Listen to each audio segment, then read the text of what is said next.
गरीब साध साध सब नेक हैं, आप अपनी ठोरे। जो सतलोक ले जावेंगे वो साधु कोई और।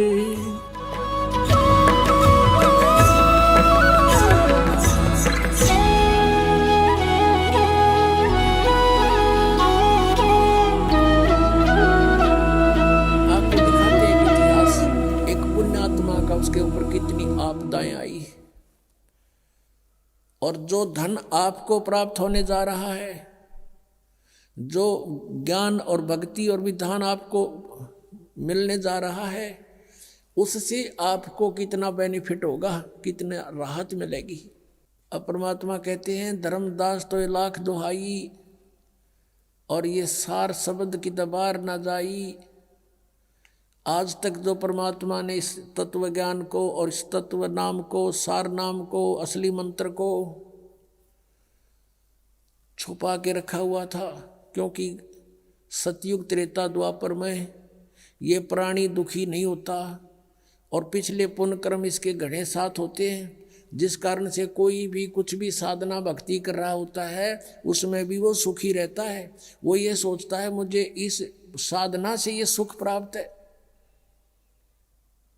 इस कारण से सतयुग त्रेता द्वापर में परमात्मा ने काल को छूट दे दी थी।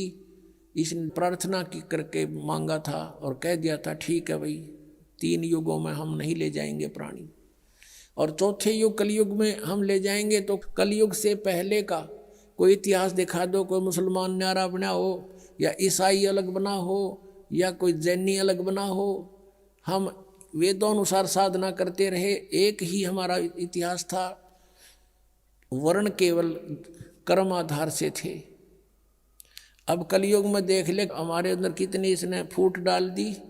कोई हिंदू बनाया, कोई मुसलमान बनाया, कोई ईसाई बनाया, कोई सिख बनाया, कोई कुछ बना दिए, हमें अलग अलग पाट दिया।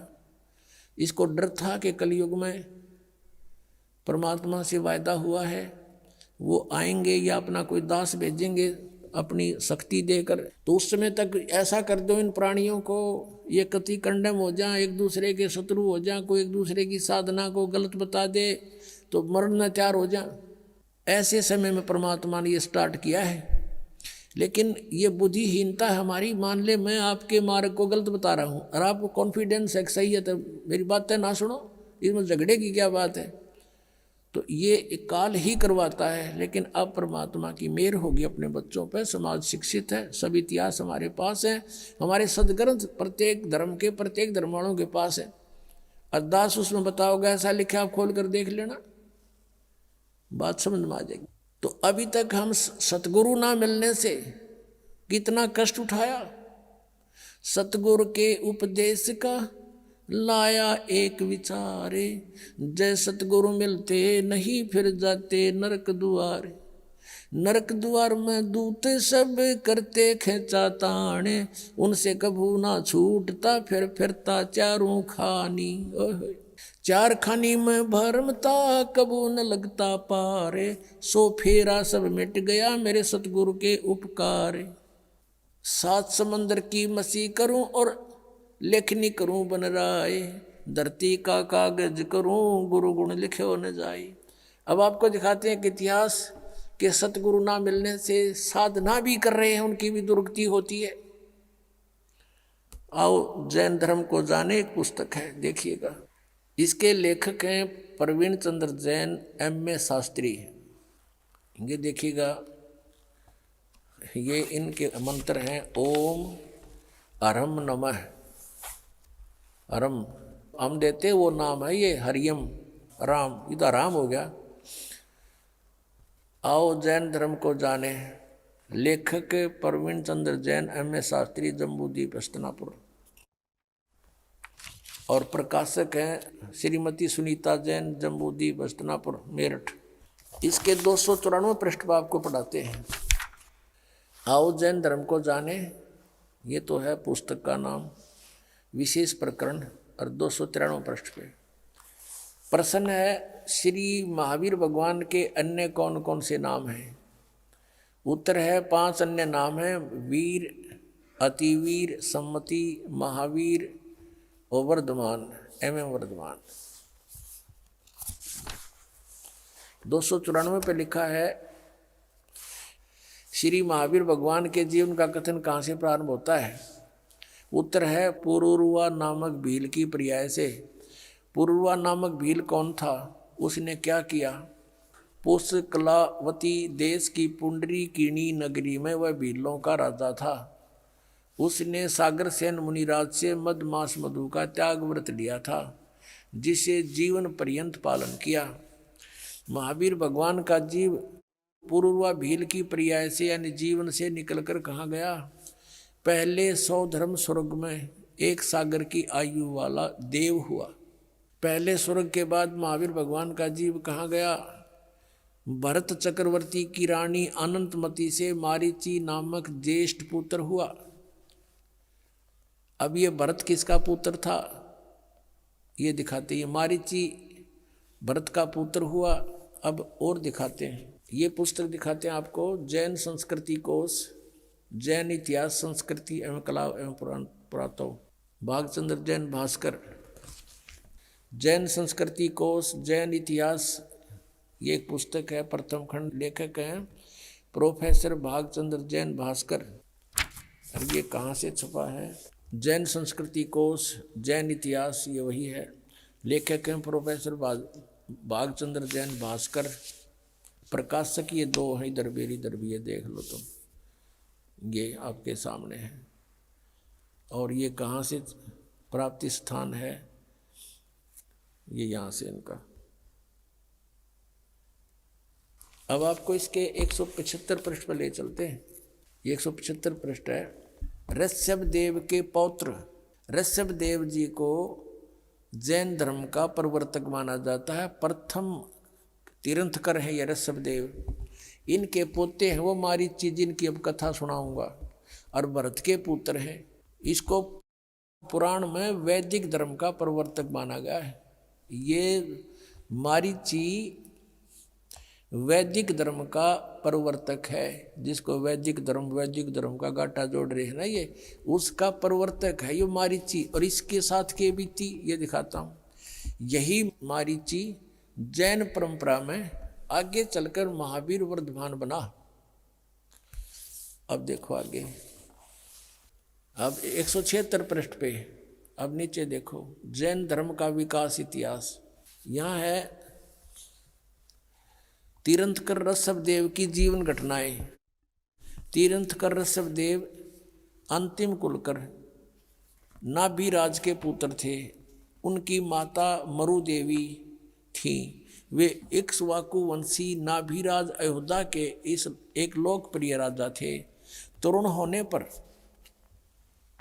नाभिराज ने ऋषभ देव का विवाह सुनंदा और सुमंगला से कर दिया। सुनंदा ने तेजस्वी पुत्र बाहुबली और पुत्री सुंदरी को जन्म दिया, और सुमंगला ने भरत सहित एक भरत और 99 पुत्र और एक पुत्री ब्राह्मी पुत्री को जन्म दिया। समय आने पर ऋषभ देव ने भरत को अयोध्या का, बाहुबली को तक्षशिला का और शेष युवराजों को उनके योग्यता अनुसार राज्य सौंपकर संसार त्याग दिया और दीक्षा लेकर साधना में लीन हो गए। साधना काल में पाणिपात्री ऋषभ देव 1 वर्ष तक निराहार रहे, कुछ नहीं खाए 1 वर्ष तक। बाद में बाहुबली के पौत्र श्रेयांश कुमार ने इक्ष्वाकु देकर उनकी निराहार वृत्ति को तोड़ा। लगातार 1000 वर्ष तक तपस्या करने वाले मुनि ऋषभ देव ने अंत में केवल ज्ञान प्राप्त किया। धर्म देशना प्रारंभ की। धर्म देशना माने दीक्षा देने लग गया गुरु बड़ी का पे। प्रथम धर्म देशना भरत के पुत्र मारीची को दी। जिस मारीची का भी इतिहास दिखाऊंगा, आओ जैन धर्म को जाने। उसमें इस मारीची को ऋषभ देव ने पहला शिष्य बनाया था, जो इसका पोता था, भरत का पुत्र था। ऋषभ देव का पौत्र यानी पोता भरत के पुत्र मारीची को पहली धर्म देशना, प्रथम धर्म देशना भरत के पुत्र मारीची को दी, यानी पहला चेला बनाया उसने। और जो बाद में 24 में तीर्थकर महावीर बने। बस यहाँ से इतना ही लेना था। पुण्यात्माओं, आपका सौभाग्य और इन महापुरुषों का दुर्भाग्य अब तोला जा रहा है। इन्होंने कितनी मेहनत की, कितने हजारों वर्षों तक तपस्याएं की, लेकिन इनकी वे ऑफ वर्शिप ठीक नहीं थी। लंबी लंबी उम्र थी इनकी, बहुत लंबी लंबी आयु थी, और फिर भी दुर्गति को प्राप्त हुए, क्योंकि इनकी साधना ठीक नहीं थी। इनको तत्वदर्शी संत नहीं मिले थे। सतगुरु ना मिलने से ये हालत होती है। कहते एती उम्र बुलंद मरेगा अंतरे, क्योंकि सतगुरु लगे ना कान ना बैठे वो संतरे। वो सतगुरु मिले ना कोई संत मिले जो तत्वदर्शी संत हों। जैसे आप भक्तजन हैं, आपको ये तत्व ज्ञान हो गया, आप संत हैं। साधु वही जो सीधा चाले, बुराई छोड़ दे, भक्ति करता है, सत साधना करता है। आपसे भी कोई संपर्क में आता है तो आप भी उसको ठीक रास्ता बताते हो और कहते हो सतगुरु से नाम लो।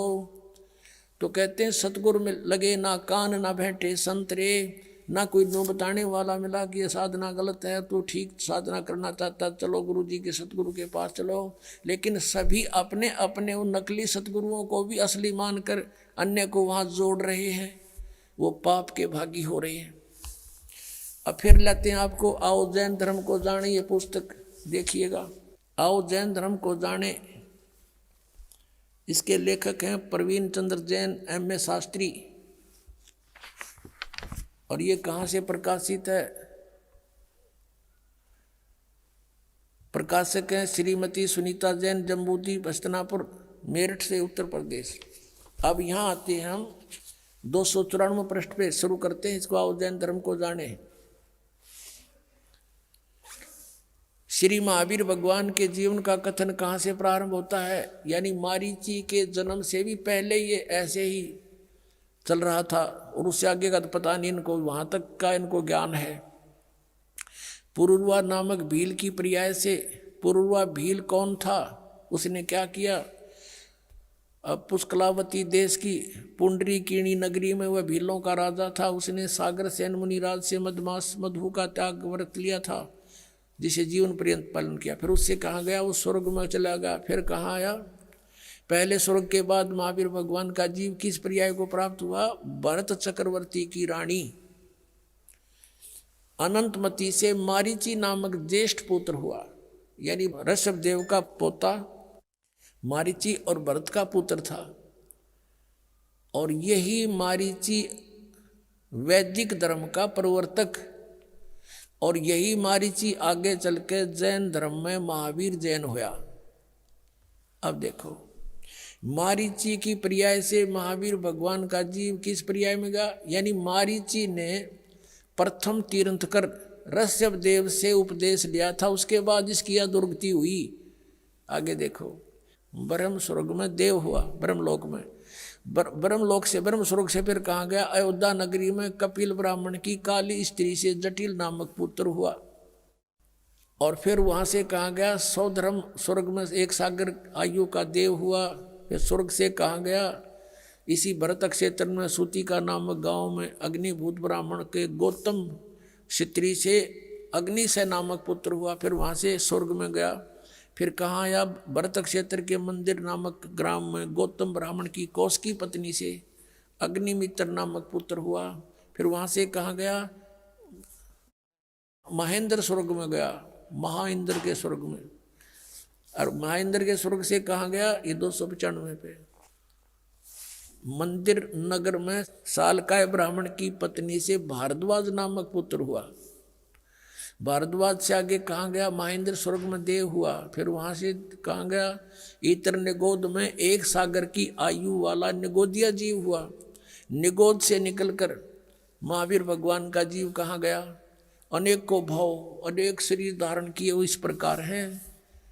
अब ध्यान से सुनना पुण्यात्माओं, जरा सी भी बांग उतर जाएगी जिसकी, और फिर इसको देखेगा कलेजा मुँह का होगा आपका, और छोड़ दोगे ये गलत साधनाएं। 1000 आक वृक्ष के भाव, ओए होए, 80,000 सीप के भाव, 20,000 नीम वृक्ष के भाव, 90,000 केली यानी केले वृक्ष के भाव, 3,000 बार चंदन वृक्ष के भाव यानी शरीर, और 5 करोड़ बार कनेर वृक्ष के भाव, 60,000 बार वैश्या के शरीर, 60,000 बार, और 5 करोड़ बार शिकारी के भाव, 20 करोड़ बार हाथी और 60 करोड़ बार गधा। ओए हो, ये भगवान है, कलेजा फट जाए इंसान का। और हम फिर भी साधना यही कर रहे हैं। 60 करोड़ बार गधे के भाव, 30 करोड़ बार कुत्ते के भाव।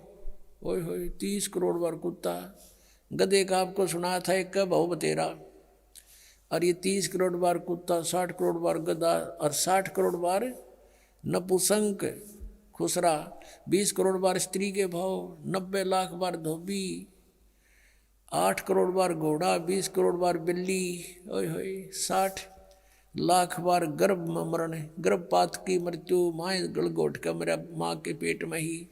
80 लाख बार देव पर्याय को प्राप्त किया, 80 लाख बार, ओनली 80 लाख बार तो देवता बना, और गधा बना 60 करोड़ बार। ओए होए, 60 करोड़ बार गधा, 30 करोड़ बार कुत्ता। इस 80 लाख बार देवता बनने वाले ने एक गधे का जीवन बतेरा, सारे पर पानी फेरने, और यो 60 करोड़ बार गधा बना और 30 करोड़ बार कुत्ता। और बाकी नरे अपने आत्मा विचार करो। ऋषभ देव जी ने जो साधना की, उसकी क्रियाएं कैसी थी? घोर तप किया 1000 वर्ष तक, और फिर प्रथम अपने पोते को नाम दिया, प्रथम शिष्य वही बनाया, और उस शिष्य की, उस पोते की क्या दुर्गति हुई आपके समक्ष है। और आगे फिर यू नरक में गया। कहने का भावदास का यूँ है कि जब तक सतगुरु नहीं मिलेंगे और आप साधना भी कर रहे हो, आपकी दुर्गति समाप्त नहीं हो सकती। गीता जी अध्याय नंबर 18 के श्लोक नंबर 62 में कहा कि अर्जुन, तू सर्वभाव से उस परमेश्वर की शरण में जा, उसकी कृपा से ही तू परम शांति को और सनातन परम धाम को प्राप्त होगा। अपने विषय में बताता 4 अध्याय के 5वें श्लोक में, 9वें श्लोक में, दूसरे अध्याय के 12वें श्लोक में, 10वें अध्याय के दूसरे श्लोक में, अर्जुन तेरे और मेरे बहुत जन्म हो चुके, तू नहीं जानता, मैं जानता हूँ।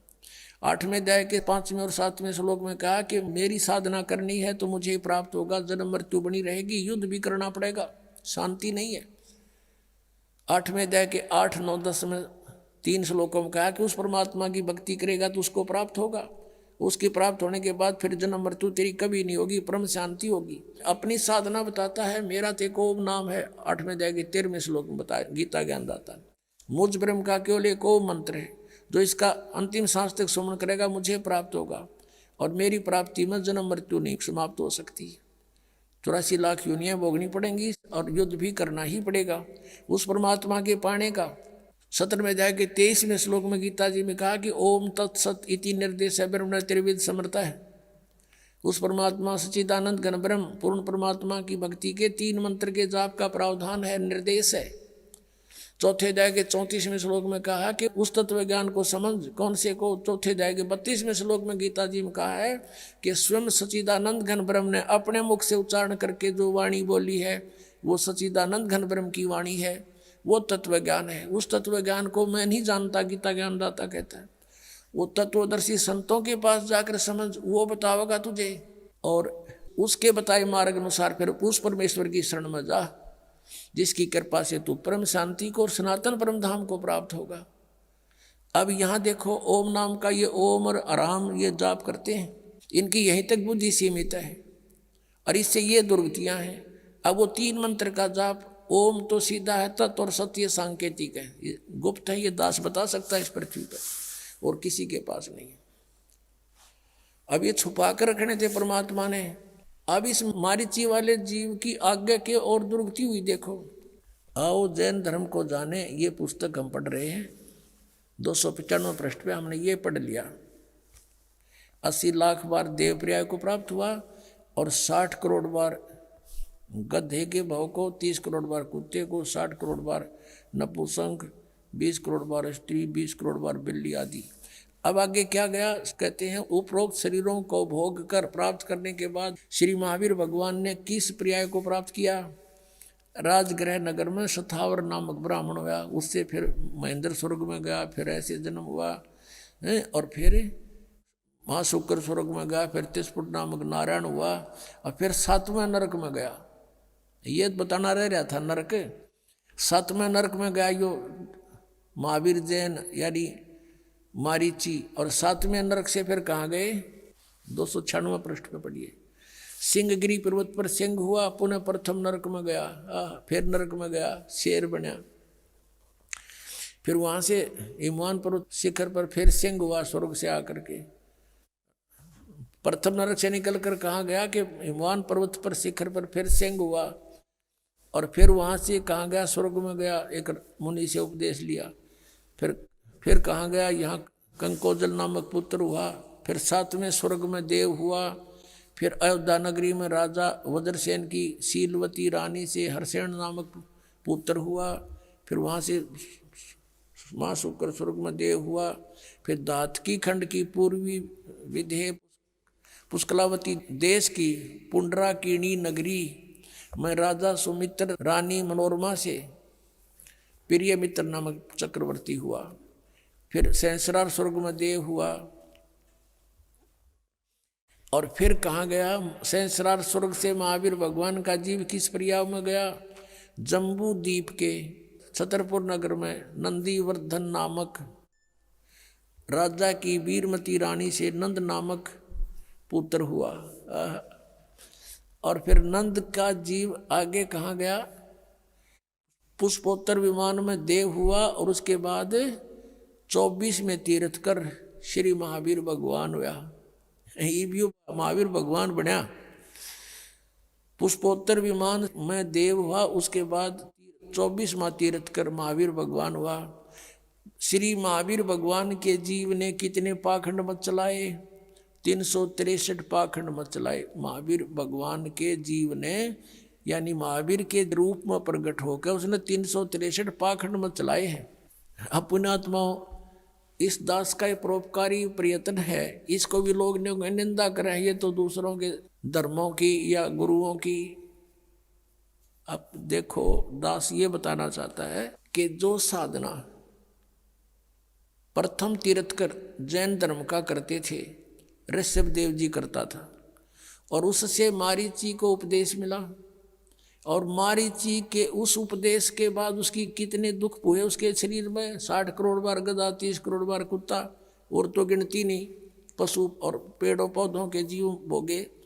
अब दास ये कहना चाहता है कि फिर महावीर भगवान हुआ 24वां तीर्थ कर। अब उसने वो सब साधनाएं छोड़ दी, जिससे कुछ लाभ तो हो गया, स्वर्ग में तो चला गया, कुछ समय के लिए राजा भी बन गया। उसने फिर 363 पाखंड मत चला दिए, उनसे तो कुछ भी राहत नहीं मिलनी, सीधा नरक मिलेगा। ये दास ये कहना चाहता है ये साधनाएं गलत हैं, और वर्तमान के जितने भी जैनी हैं वो महावीर जैन के द्वारा पाखंड मत चलाएंगे, उनके अनुसार साधना कर रहे हैं। तो दास ये कहना चाहता है वो क्रियाएं छोड़ो और सत साधनाएं करो। इतना सा दास का प्रयत्न और परमार्थी वचन है। अब इसको परमात्मा कहते समझा है तो सिर धर पाऊं और भौर नहीं रहे सदा। अब जैसे अब प्रसंग चल रहा था कि फिर पीछे तू पशुआ कीजिए गद्दा बैल बनाई, ये 56 भोग का मन बोरे कुरड़ी चरने जाई। ओए होए कि आज तू नहीं मान रहे हो, फिर मनुष्य जीवन छूटने के बाद या दुर्गति डेफिनेट है आपकी। इन साधनाओं से ना साधना करते उनकी भी, उनको स्वर्ग नहीं मिलेगा, गधे कुत्ते नौका नो बनेगा। इनको थोड़ा दिन स्वर्ग मिल गया, फिर गधा बन गया। बताओ स्वर्ग ने के चाटा हुआ, फिर वीरान माटी, फिर दुर्गति। अब परमात्मा कहते हैं जय सतगुरु की संगत करते तेरे सकल कर्म कट जाई, अमरपुरी पर आसन होते जहां धूप ना छाई। जय सतगुरु की संगत करते यानी परम संत की, सतगुरु की अगर आपको शरण मिल जाती है सब झंझट मिट जाता। ना गधा बनना, ना हमने स्वर्ग में जाना, हमने सतलोक में चले जाते। कहते अमरपुरी पर आसन होते। आज आप अमरपुर में सतलोक में बैठे होते, जहां कोई कष्ट नहीं आप पर। आप सुन रहे थे जगत गुरु तत्वदर्शी संत रामपाल जी महाराज जी के मंगल प्रवचन। अधिक जानकारी के लिए विजिट कीजिए हमारी वेबसाइट www.jagatgururampalji.org। संत रामपाल जी महाराज जी के शुभ आशीर्वाद से पूरे विश्व भर में 500 से भी ज्यादा नाम दीक्षा केंद्र हैं, जिन पर संत रामपाल जी महाराज जी द्वारा ऑनलाइन निशुल्क नाम दीक्षा दी जा रही है। अपने नजदीकी नाम दीक्षा केंद्र का पता करने के लिए संपर्क करें 8222880541।